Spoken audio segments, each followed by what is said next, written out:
Buenas tardes, hermano, Dios les bendiga. Amén.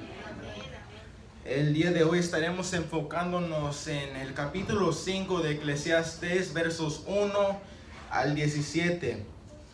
Ahora, a lo largo de este mes, nos hemos centrado en este libro de Eclesiastés y capítulo por capítulo se ha sido enfatizado, se ha sido repetido que todo es vanidad.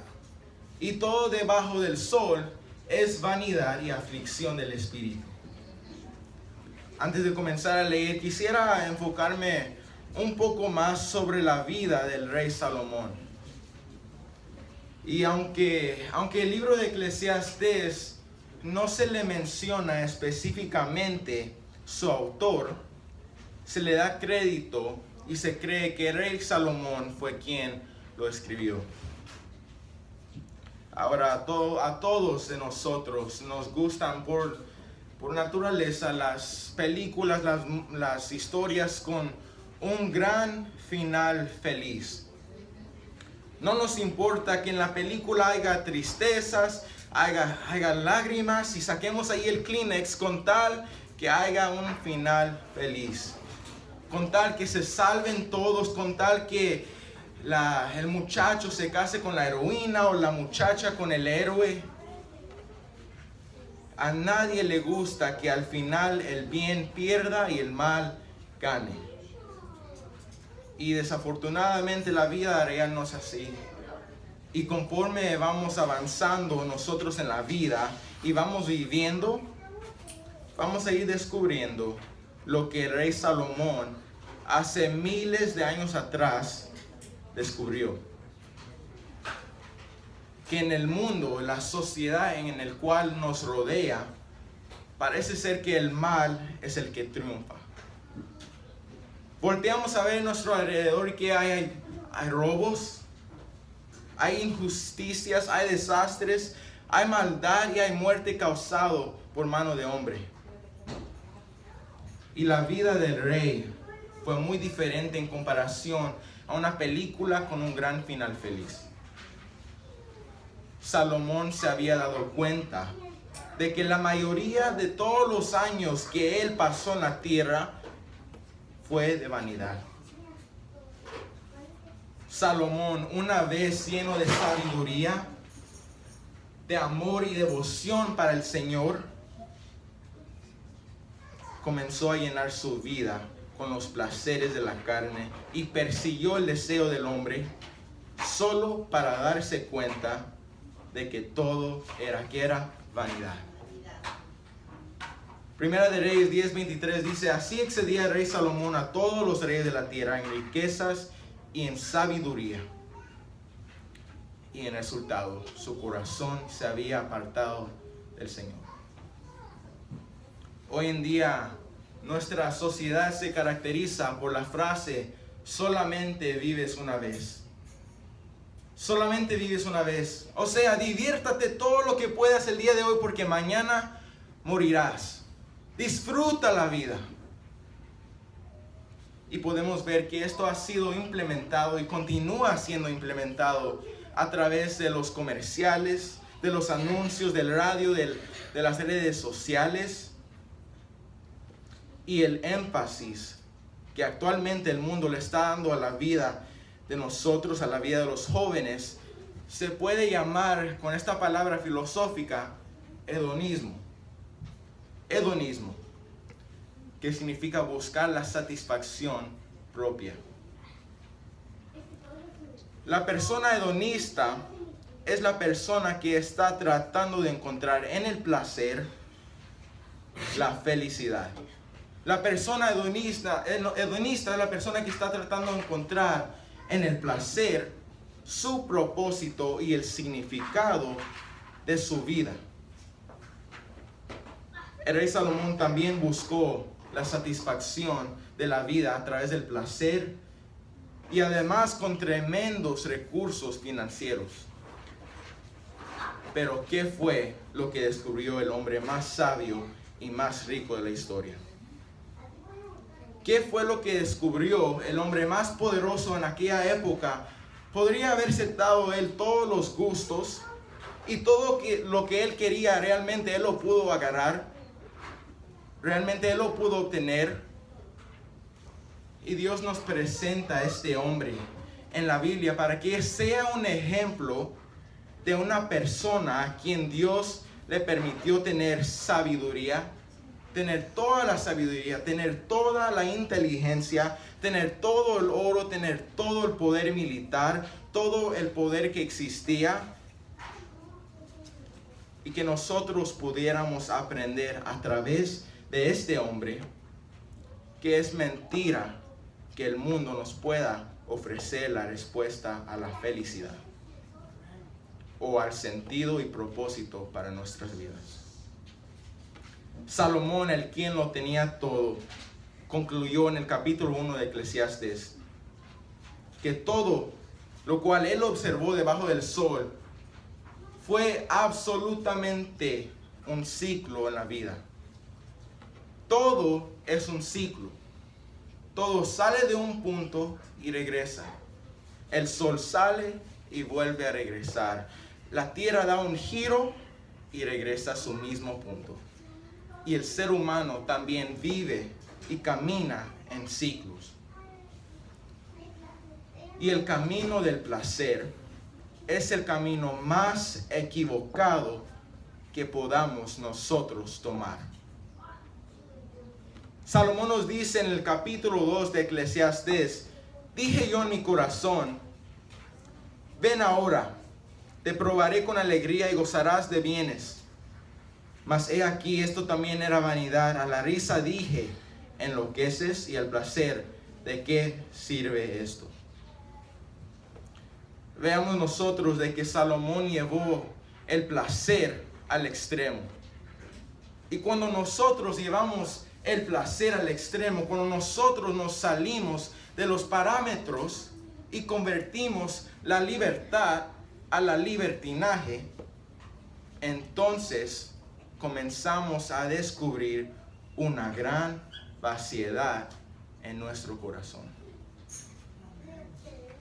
Hoy en día nuestra sociedad inculca el mensaje a los demás de que lo que el mundo tiene para ofrecer es suficiente. Suficiente para satisfacer y suficiente para complacer. Si solamente tuvieras más dinero. Con ese dinero y con ese poquito que me echo la bolsa, voy a pagar mis deudas. Voy a pagar la letra de mi carro, voy a pagar esa casa, voy a comprarme un mejor vehículo. Voy a hacer esto, voy a hacer lo otro, porque tengo dinero para hacerlo. Pero cuando tú tienes ese dinero y quieres invertirlo y comienzas a darte cuenta que no es cierto lo que te habían dicho, lo que habías visto en las películas, te das cuenta que la frustración, la culpa, la vaciedad invade a tu vida. Dios nos quiere dejar dicho en esta tarde, en su palabra, que no hay nada que podamos hacer para llenar y darnos satisfacción en nuestro corazón. Vemos en Eclesiastes 2 que Salomón se sumergió en el placer, como jamás ninguna persona más había podido hacer. ¿Y qué descubrió? Dice el versículo 1 en la última parte, también era vanidad. Ahora, la palabra vanidad en hebreo significa hueco, vacío de significado, vacío de propósito. Dice Salomón, no encontré nada. No encontré nada. Veamos qué hizo Salomón en la búsqueda del hedonismo. En el versículo 2 y 3 del capítulo 2 dice, a la risa dije, enloqueces. Cuando la risa se lleva a un extremo, se acaba en la locura. Y es por eso que no es coincidencia cuando matan a unas personas en las películas, se terminan riéndose. Porque esas risas locas vienen precisamente de personas desquiciadas. Ya no es una risa de poder disfrutar, sino es una risa que manifiesta locura. Dice la Biblia, y al placer, ¿de qué sirve esto? Tú no puedes encontrar en el placer el significado. Y cuando te sumerges en el placer, es como un regalo que te acaban de dar, que está en una semejante caja, con un semejante gran moño. Y crees que vas a encontrar satisfacción, y crees que vas a encontrar disfrute, y le quitas ese moño y abres la caja, y ¿qué encuentras? Nada. No hay nada, y está vacía la caja, está vacía el regalo. Así es el placer. Agarras la botella y te la echas, te vas con esa amante, te robas ese dinero, quieres hacer esto para encontrar en el placer satisfacción, y te das cuenta después que no hay nada. Te satisface 5, 10 minutos, 15 minutos, media hora, 35 minutos, pero no te mantiene. Y te enfrentas a la realidad. No es cierto que te llenó eso, la satisfacción, ni te sientes satisfecho. El ojo nunca se cansa de ver, y el oído nunca se cansa de oír. Ahora, el día de hoy estaremos hablando y estaremos enfocándonos en no solamente la adoración, pero también sobre la vanidad de la vida. Salomón lo tenía todo, y por gran parte es reconocido él por sus riquezas. Salomón tenía cocineros, Salomón tenía cantores, se trajo su palacio a Cepillín, tenía agua purificada desde Francia, tenía todo. Tenía absolutamente todo en su palacio. Buscó divertirse en todos los juegos, y después de esto nos dice: a placer, ¿de qué sirvió esto? La persona que se sumerge en estas actividades solo para encontrar placer, encontrar satisfacción o autogratificación, siempre quedará vacía. Y hermanos, tristemente, cuando una persona no se quiere enfrentar a la vida en sus 5 sentidos, porque la vida es tan cruel, tan dura, que no lo pueden enfrentar, necesitan un mitigante, necesitan una droga, un toque de marihuana, una botella de alcohol, porque se están evadiendo simplemente de la realidad. El rey Salomón, como ya vimos desde el principio, tenía un punto de vista que se llama en el libro Debajo del Sol. Y cuando nos enfrentamos a esa frase, debajo del sol, nos está explicando qué cosa él vio humano, qué cosa él vio desde la perspectiva humana.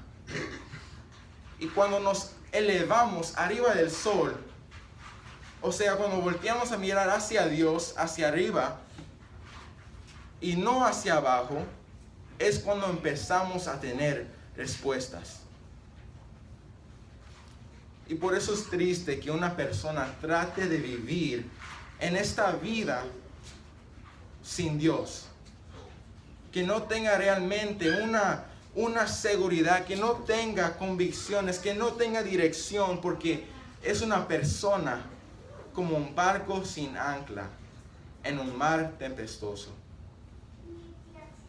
Hermanos, ¿por qué no oramos y comenzamos con nuestra sección el día de hoy en Eclesiastes 5, donde nos estaremos enfocando en cómo adorar a Dios?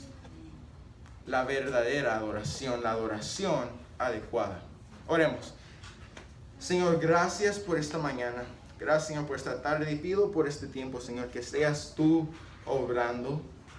Abre nuestros corazones y prepara nuestro corazón para lo que tú tienes que decirnos el día de hoy. Pido, Señor, que quites cualquier distracción y, Señor, seamos enfocados en tu palabra. Señor, pido que lo que diga yo no sean palabras mías, Señor, sino sean las tuyas.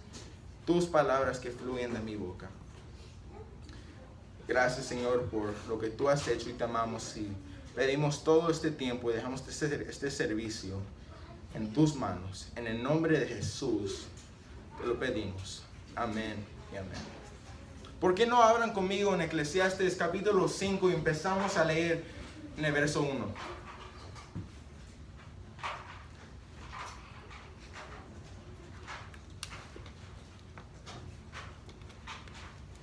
Yo leo por ustedes, verso 1. Cuando fueres a la casa de Dios, guarda tu pie y acércate más para oír que para ofrecer el sacrificio de los necios, porque no saben que hacen mal. No te des prisa con tu boca, ni tu corazón se apresure a proferir palabra delante de Dios, porque Dios está en el cielo y tú sobre la tierra. Por tanto, sean pocas tus palabras, porque de la mucha ocupación viene el sueño, y de la multitud de las palabras la voz del necio. Verso 4. Cuando a Dios haces promesa, no tardes en cumplirla, porque Él no se complace en los insensatos. Cumple lo que prometes. Mejor es que no prometas, y no que prometas y no cumplas. No dejes que tu boca te haga pecar, ni digas delante del ángel que fue ignorancia. ¿Por qué harás que Dios se enoje a causa de tu voz y que destruya la obra de tus manos? Verso 7. Donde abundan los sueños, también abundan las vanidades y las muchas palabras, mas tú teme a Dios. Y paramos ahí. En esta primera sección que vamos a estudiar en la primera parte del día de hoy, el rey Salomón examina la verdadera adoración a Dios. La Biblia dice que nosotros tenemos la tendencia de ser lo que nosotros adoramos. Y es lógico. Si yo tengo como un héroe digamos a Michael B. Jordan, el boxeador de las películas, el que está bien ponchado y que sabe pelear y que está bien macizo, es lógico que yo voy a tratar de ser como Michael B. Jordan. Si yo tengo a Madonna, es lógico que voy a tratar de ser como Madonna.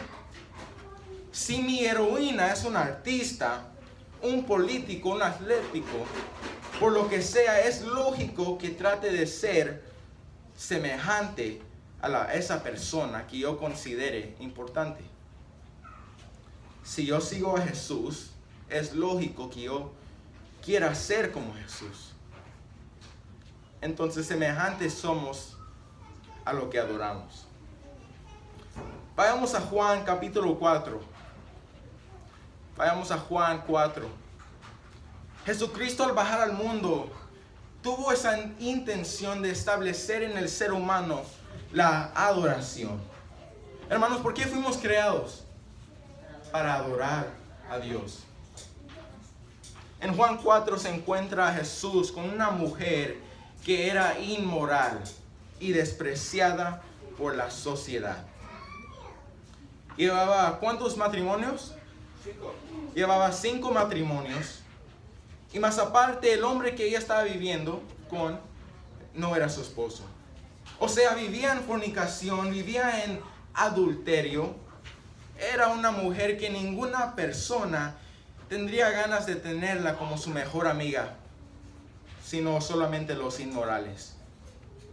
Dice la Biblia que lo semejante atrae a lo semejante. Entonces, precisamente, Cristo vino a buscar este tipo de mujeres, de hombres. Y cuando Jesús les dijo a los discípulos al iniciar el capítulo en Juan 4 que quería pasar por Samaria, Cristo sabía perfectamente bien en su omnisciencia que se iba a encontrar con esta mujer. Jesús luego se enfrenta con esta mujer y le empieza a profetizar al decirle: 5 maridos has tenido y el que ahora tienes no es tu marido. Esto has dicho con verdad. Y esta mujer, al darse cuenta de que este hombre, el cual ella estaba hablando con, nunca se había encontrado, nunca había visto a este hombre, además era judío, su respuesta fue que me parece que tú eres un profeta. Y ven ustedes la mujer lo que le dice a Jesús, queriendo la mujer introducirse en el área de la religión. Verso 20, nuestros padres adoraron en este monte. Y vosotros decís que en Jerusalén es el lugar donde se debe adorar. Cuando la mujer comienza a hablar con Jesús, ella tenía un concepto de confinamiento, de que Dios tenía que estar en esa iglesia o en esa religión, y lo primero lo que le dice es: mis padres me enseñaron y me dijeron que ahí en ese lugar, ahí debo de hincarme, ahí debo de adorar a Dios, pero ustedes me dicen que no, que es en Jerusalén. Y vean lo que Dios dice, lo que Jesús le contesta. Dice: mujer, créeme que la hora viene cuando ni en este monte ni en Jerusalén adoráis al Padre. Lo primero que Jesucristo vino a revelarnos es que si nosotros queremos tener y saber de esa verdadera adoración, ¿a quién le debemos de creer? Lo que dijo mi papá, lo que dijo mis abuelitos, lo que dijo mi abuelita, o lo que dice Jesús. Tenemos que creerle a Jesús, porque Él bajó del cielo para revelarnos cómo adorar a Dios. Mujer, créeme. Créeme que la hora viene cuando ni en este monte, ni en esa iglesia romana, ni en esa iglesia de mormones, ni en esa iglesia de testigos de Jehová, no es ningún lugar específico. No es bajo ningún nombre de organización. Y la gente a través de toda la historia antes de Jesús, y todavía la gente en nuestra época, siguen creyendo que para encontrarse con Dios y llegar con Dios, necesitan ir a un lugar de piedra, debajo de un techo que se llama una iglesia. Y ahí dentro de ese lugar se sienten que esa es la iglesia y ahí está Dios. Y se salen de su lugar y no está Dios. ¿Por qué? Porque Dios está confinado a una estructura material, y esto es antibíblico. El verso 22 de Juan 4 nos revela que para adorar a Dios necesitamos conocimiento. ¿Por qué? Porque no es solamente suficiente escuchar, sino uno tiene que investigar si realmente lo que está diciendo uno, si la religión de tus padres, si la religión de tus abuelitos es la religión verdadera o la verdadera forma de cómo la Biblia lo revela. La fe de tu hermano, la fe de tu padre, de tu hermana, de tu líder, la fe de tu pastor, no te va a salvar. Porque tú y yo somos responsables de responder a la verdad. Ahora, ¿qué cosas son las religiones? ¿Qué cosas son las religiones? Son 100 millones de personas que adoran sin ningún conocimiento. Lo que se encuentra detrás de cada religión, lo que se encuentra detrás de las religiones que existen hoy en día, ya sea el catolicismo, los testigos de Jehová, lo que se encuentra detrás de cada uno es la tradición. Las tradiciones. La tradición es algo que se transmite y se enseña generación tras generación. Pero eso fue lo que me enseñaron. Eso fue lo que me dijeron mis abuelitos. Pero ten cuidado, porque no todo lo que te es enseñado es lo correcto. Muchas veces el trasfondo de las personas afecta sus tradiciones. Muchas veces el trasfondo de una persona afecta sus religiones, sus valores. Y es por eso que la mayoría de personas crecen en una religión que no es la verdadera, que es incorrecta.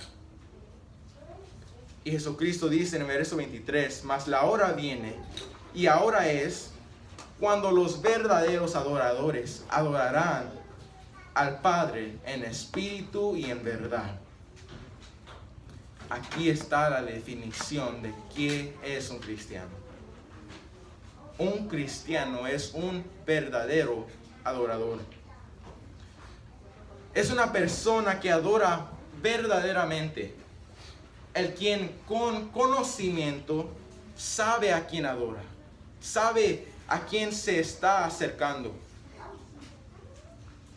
No son aquellos que viven de una manera entre el lunes y el sábado y otra manera el domingo.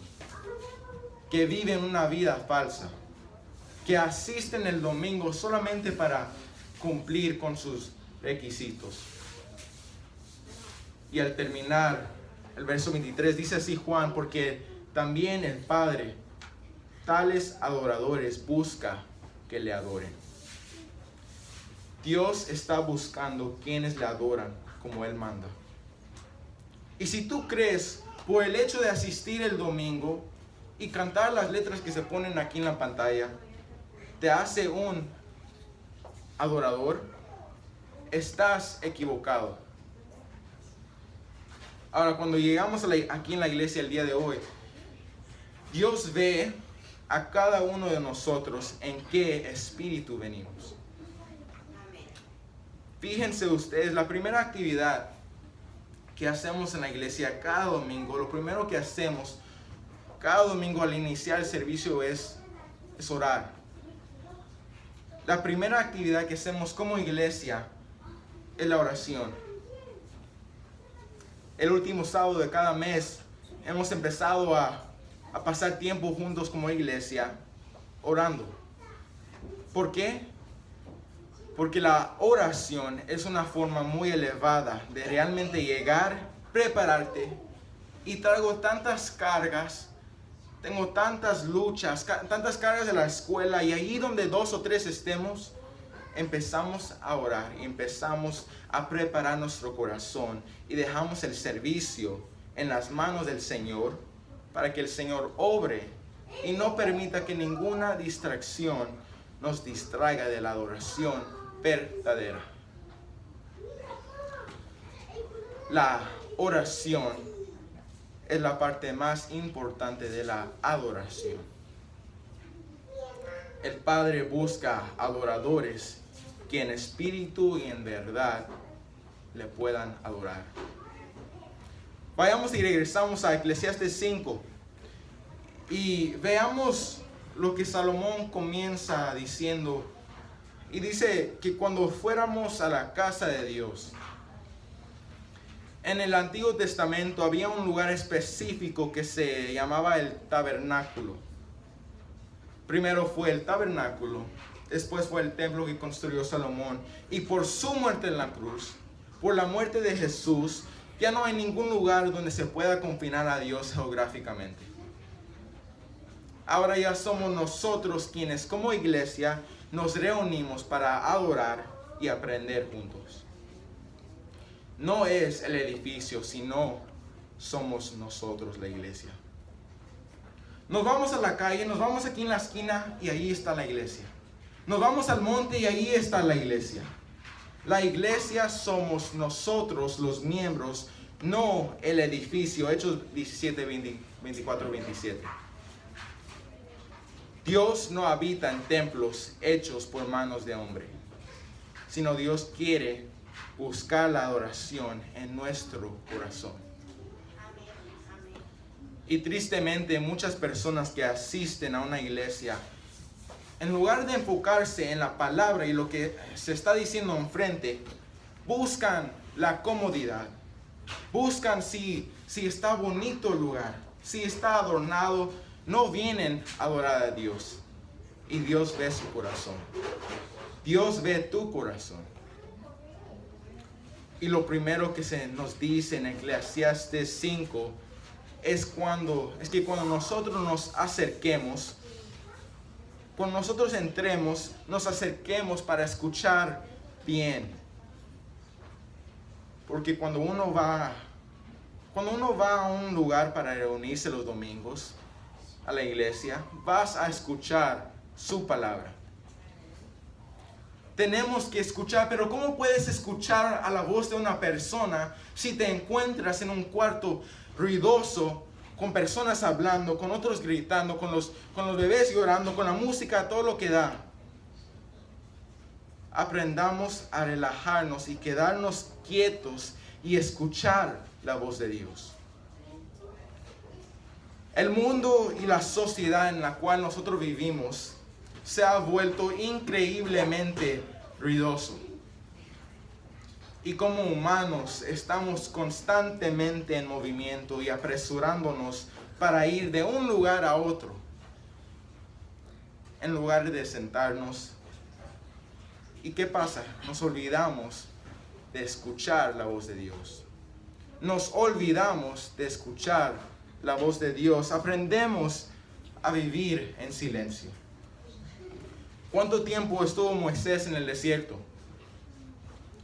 ¿Y qué pasaba haciendo Moisés? ¿Qué se pasaba haciendo Moisés en ese desierto? Escuchando su Apple Music, escuchando su Spotify Premium, oyendo su rock and roll. 40 años pasó en el desierto Moisés. ¿Y por qué el desierto? Un lugar donde no hay ruido, donde no hay agua, donde ni siquiera las olas del mar, ni siquiera el viento de los árboles, nada en el desierto. No oyes nada. ¿Por qué Dios se llevó a Jesús al desierto por 40 días? ¿Por qué Jesús buscaba a Dios antes de que todos se levantaran? Antes de que saliera el sol, se iba lejos a un lugar donde no había nadie para estar con su Padre. Dios habita en el silencio. ¿Por qué Elías cuando pasó el temblor no estaba Dios? Vino el fuego y no estaba Dios. Vino el terremoto y no estaba Dios. Y Dios estaba en el silbo, quieto y apacible. Dios estaba en el silbo, quieto y apacible. Ahí Elías descubrió que allí estaba Dios. Cuando entres a la casa del Señor, oye, dice Salomón. Dice versos 4 y 5, continuamos. Cuando a Dios haces promesas, no tardes en cumplirla, porque Él no se complace en los insensatos.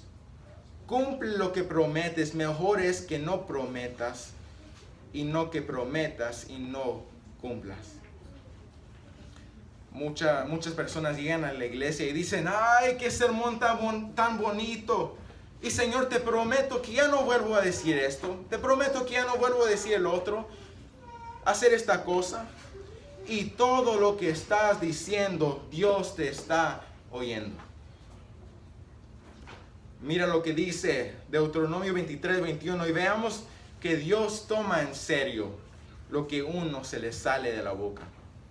Dice así, verso 21. Cuando haces voto a Jehová tu Dios, no tardes en pagarlo, porque ciertamente lo demandará Jehová tu Dios de ti, y sería pecado en ti. De acuerdo a lo que acabamos de leer en Eclesiastés, lo que dices, como lo hayas dicho y lo hayas prometido a Dios, Dios se lo va a demandar. Dios toma muy en serio lo que uno se le sale de la boca. Dice Salomón, mejor es que no prometas, sino que prometas y no cumplas. Y antes de terminar esta primera sección, solamente estos son los primeros 7 versículos y ahorita continuamos con los demás. Pero antes de terminar esta primera sección, quisiera volver a lo que hablábamos al comienzo sobre la adoración verdadera.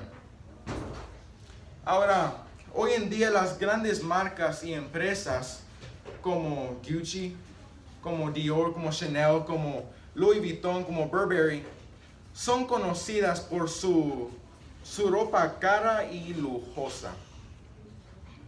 Y si te encuentras con alguien en la tienda o en cualquier lugar que trae puesta una de estas marcas, ¿qué piensas? Automáticamente sabes que esta persona tiene dinero. ¿Por qué? Por la marca.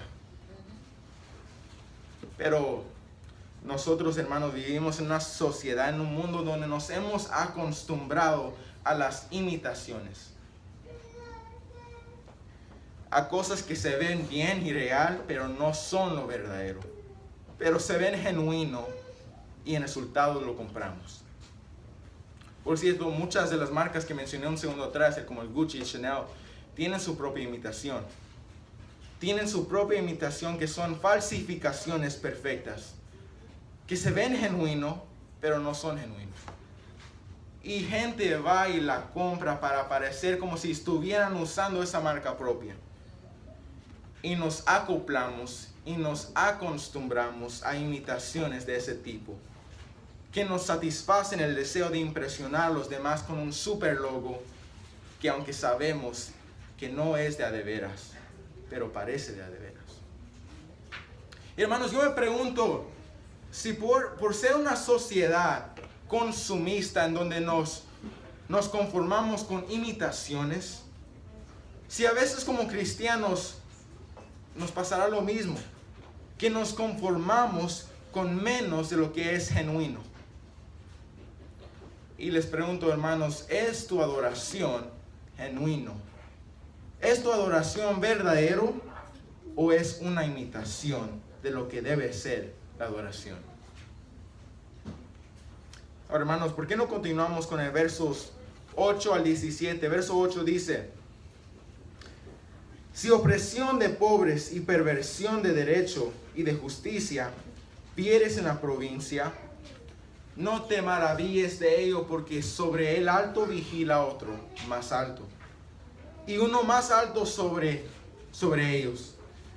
Además, el provecho de la tierra es para todos. El rey mismo está sujeto a los campos. Vamos ahí. Si tú vas a algún pueblito, algún lugar y estás viendo todo lo que hacen con los pobres, la explotación tan bárbara que se hace a los indígenas y cómo se pervierte el derecho, es impactante ver cómo la gente hace todo lo posible y hace todo lo necesario solo para ganar más dinero. Hoy en día, en todo el mundo, todavía hay personas que aún están debajo de la esclavitud y son vendidas para obtener ganancias. La Biblia misma nos da el ejemplo de José y sus hermanos. José fue vendido como esclavo por sus hermanos y fue comprado por Potifar por solamente ¿cuántos piezas de plata? Fue comprado por solamente 20 piezas de plata. Mira, Salomón lo tenía todo. Tenía todo el dinero, tenía todas las mujeres, todo lo que podía él imaginarse, él lo tenía. Vayan conmigo a Primera de Reyes 10. Voy a leer versos 4 al 7. Dice así. Verso 4. Y cuando la reina de Saba vio toda la sabiduría de Salomón y la casa que había edificado, asimismo la comida de su mesa, las habitaciones de sus oficiales, el estado y los vestidos de los que le servían, sus maestrasales y sus holocaustos que ofrecía en la casa de Jehová, se quedó asombrada. Verso 6. Y dijo el rey: verdad es lo que oí en mi tierra de tus cosas y de tu sabiduría. Pero yo no lo creía hasta que he venido y mis ojos han visto que ni siquiera, ni aún se me dijo la mitad. Es mayor tu sabiduría y bien que la fama que yo había oído. En el verso 23-24 de este mismo capítulo dice: y así excedía el rey Salomón a todos los reyes de la tierra en riquezas y en sabiduría. Verso 24. Toda la tierra procuraba ver la cara de Salomón para oír la sabiduría que Dios había puesto en su corazón. Este acumulamiento de fama, de poder, de dinero, de conocimiento, parece ser que es el sueño de toda humanidad. Pero ¿realmente es esto así? todo el mundo desea tener y está soñando con tener esa fama, con tener poder, popularidad, riquezas, talento, mujeres. ¿Y qué nos podría decir el personaje el cual estamos viendo el día de hoy? Que vivió todas estas circunstancias de la vida. ¿Y cuáles serían sus consejos después de tener todo lo que él tuvo? Esto es precisamente lo que nos relata Eclesiastes 5, versos 8 al 17. Y escuchemos de los labios del rey Salomón, el cual ha tenido, de acuerdo a la Biblia, la más grande riqueza, la más grande sabiduría, poder, popularidad, que nadie antes que él, ni tampoco después de él, ninguna persona ha tenido. Veremos en estos versículos 3 puntos los cuales Salomón abarca. El primero tiene que ver con la opresión, lo cual veremos en los versículos y acabamos de ver en los versículos 8 y 9. El segundo con la insatisfacción. El tercero con la frustración. Leamos de nuevo y regresemos a Eclesiastes 5. Leamos de nuevo verso 8, dice: si opresión de pobres y perversión de derecho y de justicia vieres en la provincia, no te maravilles de ello, porque sobre el alto vigila otro más alto, y uno más alto está sobre ellos. Nosotros sabemos que el rico, la persona que tiene dinero, inmediatamente se cree que puede ejercer un poder, y ese control, desgraciadamente, lo usan. La mayoría de las veces, la mayoría de las personas lo usan para intimidar, para oprimir, para explotar a los pobres. La abundancia del dinero trae desgraciadamente y frecuentemente mucha soberbia al ser humano, mucho poder y abuso de autoridad sobre los pobres e indefensos. Y este poder casi siempre se dirige a la persona que tiene dinero a comprar más tierras, más negocios y hacer más dinero con el propósito ya no de tener más dinero, sino de tener más poder, de tener más control. La persona rica usa su dinero para poder subir políticamente muy alto. Ya que está en ese puesto, esa persona ejercer opresión, ejercer intimidación. Ahora, el problema humano no es el dinero. No es el dinero. Nosotros podemos repartir todo el dinero a los pobres y repartir a cualquier persona, y no va a cambiar la situación en la cual vivimos. Tú dale a un pobre dinero o dale una casa, y si esa persona no está preparada para ello, se lo va a gastar en el alcohol, en las drogas. A una persona pobre tú no le des un pez o un pescado. A una persona pobre enséñale a pescar. Él no necesita todos los peces del mar. Necesita una caña de pescar para aprender a sobrevivir y después de ahí aprender a pescar para él poder sostenerse. Ahora, el problema humano no es el dinero, ni la falta de distribución de riquezas.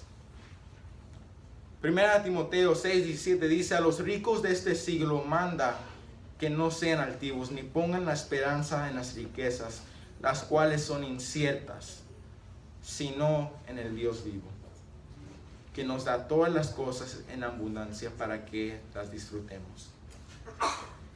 No hay pecado en tener $3 millones y disfrutarlo. El pecado es poner nuestra esperanza en el dinero, en las riquezas. El pecado es que las riquezas nos hagan orgullosos. El pecado es que esas riquezas ya no las sepamos administrar justamente delante de Dios y no le demos a Dios, a la obra de Dios, y dejamos de depender de Dios. Verso 10 del capítulo 5 de Eclesiastes dice así: el que ama el dinero no se saciará de dinero. Y el que ama el mucho tener no sacará fruto. También esto es vanidad. La ambición y el materialismo no tienen límites. Casi todas las personas sin Dios que han tenido millones de dólares quieren tener 5, después 6, después llegan a 10, llegan a 20, y esas personas son las personas más insatisfechas en el mundo. ¿Por qué? Porque esas personas esperan encontrar gozo y satisfacción en cosas materiales de esta tierra. Y esperan encontrar su identidad en las cosas que se encuentran debajo del sol. Dios no nos creó para que el oro y la plata nos pueda satisfacer. Nosotros no fuimos hechos para tener dinero. Eso fue secundario. No es el asunto el dinero. Si lo tienes bien, pero no voy a vivir ahí con mis ojos ahí. Ni me va a quitar el sueño, ni va a ser mi único objetivo en la vida. Porque estas personas nunca estarán satisfechas. El que ama el dinero nunca se saciará. Porque fuimos creados para Dios. Fuimos creados para encontrar satisfacción en Dios. Fuimos creados para que solo Él llenara los anhelos más profundos de mi alma y mi corazón. Si yo quiero confundir lo que Dios me pueda dar y lo quiero encontrar en las cosas del mundo, en el dinero, en fama, en popularidad, todas estas cosas me dejarán siempre sediento. Jesús le dijo a la mujer en Juan 4, cualquiera que bebiera de esa agua, cualquiera que crea que en el mundo pueda encontrar satisfacción, volverá a tener sed. Mas el agua que yo les doy será una fuente de agua que brote para vida eterna. Continuamos en verso 11. Dice así: cuando aumentan los bienes, también aumentan los que los consumen. Qué bien, pues, tendrá su dueño si no verlos con sus ojos. Dulce es el sueño del trabajador, coma mucho, coma poco, pero al rico no le deja dormir la abundancia. Con el aumento de las riquezas, de las posesiones, también aumentan los problemas y las preocupaciones. Cuando una persona aumenta sus riquezas y sus bienes, también aumentan los parásitos de su alrededor. Proverbios 14:20 dice: el pobre es odioso aún a su amigo, pero muchos son los que aman al rico. Qué horrible es saber, y qué desgracia es saber que la gente solamente se te acerca por tu dinero. Qué triste. ¿Cuántos cuentos y cuántas películas y videos hemos visto donde un multimillonario se quita su vestidura, digamos, se quita su Gucci, su Louis Vuitton, y se va a una ciudad, a un lugar, a un restaurante, y se va vestido como un pobre? Y muchas de las veces, si no todas, este hombre lo tratan de menos. Y le ponen menos atención o lo miran con una mirada como desagrado. Y enseguida este mismo hombre se va y se cambia su vestidura de rico y llega con su carro de Lamborghini y regresa al mismo lugar o al mismo restaurante y todos los tratan totalmente diferente. Le sonríen, le hablan, hasta le abren la puerta. Qué horrible y qué triste es que solamente la gente se te acerca por tu dinero. Y son personas que se acercan más para sacar de ti algo.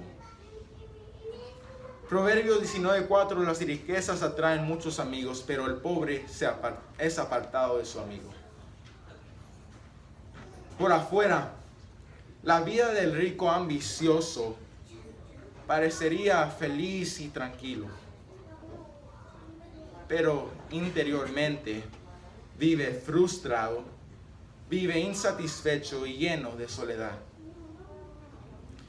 Dice Rey Salomón en Eclesiastes 5, del 13 al 17, dos cosas dolorosas que debemos de recordar en esta tarde. Dos males que las riquezas nos pueden traer cuando las usamos equivocadamente. Dice así el verso 13, hay un mal doloroso que he visto debajo del sol. Las riquezas guardadas por sus dueños para su mal, las cuales se pierden en malas ocupaciones, y a los hijos que engendraron, nada les queda en la mano. Como salió del vientre de su madre desnudo, así vuelve yéndose tal como vino, y nada tiene de su trabajo para llevar en su mano. En primer lugar, el primer mal que Salomón nos recuerda es que los codiciosos se autodestruyen. Una persona que comienza a guardar su dinero y esta persona no está involucrada en la obra de Dios y su dinero es para si se enferma, si le pasa algo, o si es para sus hijos, para que les quede algo a ellos. Si el propósito de su dinero es esto, va a ser para tu propia desgracia y para tu propio mal. Continuamos en el verso 16 y 17 y pronto terminamos, hermanos. Dice así: este también es un gran mal, que como vino, así haya de volver. ¿Y de qué le aprovecho trabajar en vano? Además de esto, todos los días de su vida comerán tinieblas, con mucho afán y dolor y miseria. Dice Proverbios 23, 4 y 5, no te afanes por hacerte rico. No te afanes por hacerte rico, sé prudente y desiste. Has de poner tus ojos en las riquezas, siendo ningunas, porque se harán alas como alas de águila y volarán al cielo. Proverbios 18:11, las riquezas del rico son su ciudad fortificada y como un muro alto en su imaginación. Aquí nos damos cuenta qué es lo que realmente representa las riquezas para una persona millonaria. Son su protección. Mucha gente dice, mientras tengo cuenta en el banco, estoy protegido contra todo. Cualquier evento, ahí tengo mi dinero guardado. Cualquier problema, ahí tengo mi dinero yo guardado. Son, en su imaginación, un muro invisible que les protege. Cuando hay un Dios en el cielo que nos dice, yo soy tu amparo y tu fortaleza, yo soy tu refugio en todas tus tribulaciones. Amén. Alzaré mis ojos a los montes. ¿De dónde vendrán mis socorros? ¿Del Centennial Bank? ¿Del Banco de América? Hay mucha gente y muchos cristianos que lo cantan en los himnos y lo cantan en las alabanzas, que mi socorro viene de Jehová, que hizo los cielos y la tierra. Pero cuando viene el momento de probarlo realmente en su vida, ahí es cuando se da cuenta dónde está su corazón. Porque donde está tu corazón, ahí está tu tesoro. Mientras me preparaba y estudiaba para el día de hoy, se me vino a la mente una imagen. Se me vino a la mente una foto y voy a pedir si lo pudieran proyectar en la foto, en la imagen. Y esta imagen es una de las 100 fotografías o imágenes más influyentes de la historia. Y para ser más específico, esta foto se encuentra en tercer lugar de 100. Y es la foto de esta niña chiquita, hambrienta, que van camino para un centro de alimentación, el cual no está muy lejos de su pueblo. Y está tan desnutrida que el hambre le paraliza, que se mueve tan lento que este buitre está esperando para atacar. Entonces el joven que tomó esta foto, Kevin Carter, muchos le advirtieron que debido a las enfermedades en este pueblo, en esta ciudad, no toques nada, no toques a nadie, no hagas nada. Así que no lo hizo. No lo hizo. Porque aparentemente el precio era demasiado. Y este joven que tomó esta foto, creo que había algo en su corazón que quería hacer el bien, simplemente no estaba seguro en la manera como. Así que capturó esta foto y se fue.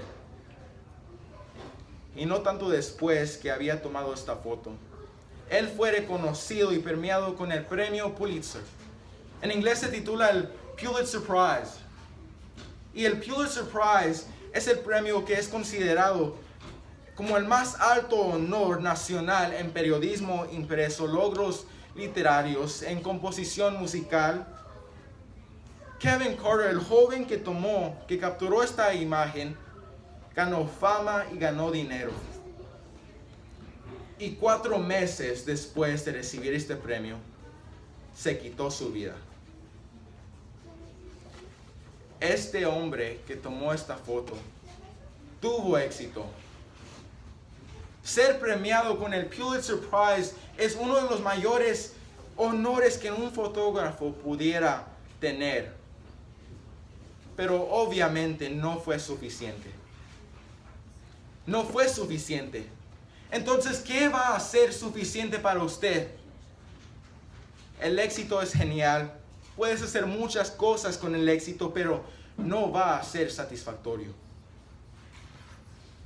Uno nunca sabrá cuándo podría ser su último día en esta tierra. Y para este hombre el precio de posiblemente contraer una enfermedad a través de esta niña fue tan grande que optó por no hacer nada. Sí, gané el Pulitzer Prize y gané fama, pero ¿qué importa? Sí, gané el premio que muchos fotógrafos sueñan de lograr un día, pero ¿qué importa? Sí, gané este premio, pero ¿qué importa?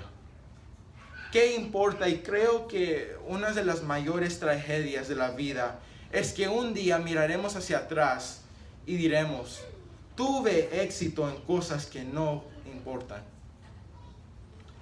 Y esto es exactamente lo que el rey Salomón trata de advertirnos.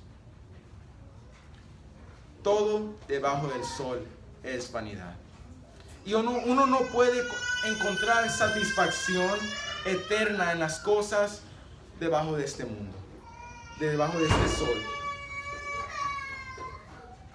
Mas el que bebiere del agua que yo le daré, no tendrá sed jamás, sino que el agua que yo le daré será en él una fuente de agua que salte para vida eterna. Amén. Oremos, hermanos. Señor, gracias por tu palabra. Señor, reconocemos que vivimos en un mundo que te necesita y te ocupa de ti, Señor. Ayúdanos, Señor, a recordar y aplicar este mensaje en nuestra vida, Señor, que todo debajo del sol es vanidad, Señor. Nada en este mundo, el dinero, el fama, las riquezas, no nos puede satisfacer, Señor. Ayúdanos, Señor, a tomar el tiempo para escuchar tu palabra y meditar en el silencio, en este mundo, en esta sociedad que es tan ruidoso, Señor. Te alabamos, Señor, por quien tú eres. Te alabamos, Señor, por el día de hoy, por este servicio, por esta palabra que nos has dado el día de hoy, Señor. Gracias, Señor, por tu amor, que aún siendo pecadores nosotros, tú nos amaste, Señor. Te dejamos este servicio, este compañerismo en tus manos, Señor.